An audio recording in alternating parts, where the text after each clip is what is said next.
Hello everyone. ಪ್ರಶ್ನೆ ಸಂಖ್ಯೆ 17ನ ಗಮನಿಸಿ. ಇದು 1 ಅಂಕದ ಪ್ರಶ್ನೆಯಾಗಿದೆ. ಲೋಹೋದ್ಧರಣದಲ್ಲಿ ಹುರಿಯುವಿಕೆ ಎಂದರೇನು? ಲೋಹೋದ್ಧರಣದಲ್ಲಿ ಹುರಿಯುವಿಕೆ. ಲೋಹೋದ್ಧರ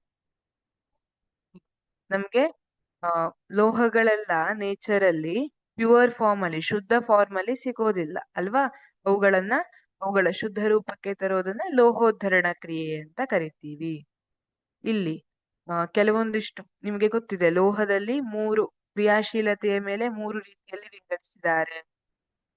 ಕಡಿಮೆ ಕ್ರಿಯಾಶೀಲತೆ ಹೊಂದಿರುವಂತಹ ಲೋಹ, ಮಧ್ಯಮ ಕ್ರಿಯಾಶೀಲತೆ ಹೊಂದಿರುವಂತಹ ಲೋಹ, ಅತಿ ಹೆಚ್ಚು ಕ್ರಿಯಾಶೀಲತೆಯನ್ನ ಹೊಂದಿರುವಂತಹ ಲೋಹ.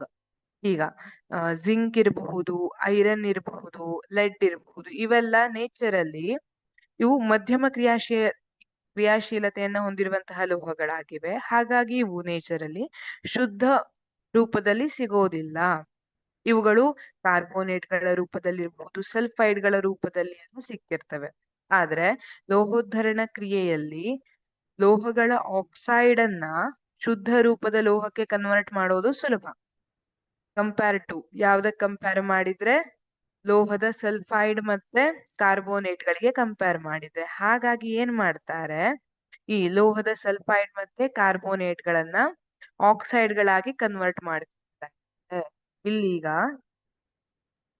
ಸಲ್ಫೈಡ್ ಅದುರನ್ನು ಆಕ್ಸೈಡ್ ಅನ್ನಾಗಿ ಪರಿವರ್ತಿಸಲು ಅಧಿಕ ಪ್ರಮಾಣದ ಗಾಳಿಯಲ್ಲಿ ಹೆಚ್ಚಿನ ಉಷ್ಣತೆಯಲ್ಲಿ ಕಾಸುವುದನ್ನು ಹುರಿಯುವಿಕೆ ಎನ್ನುವರು.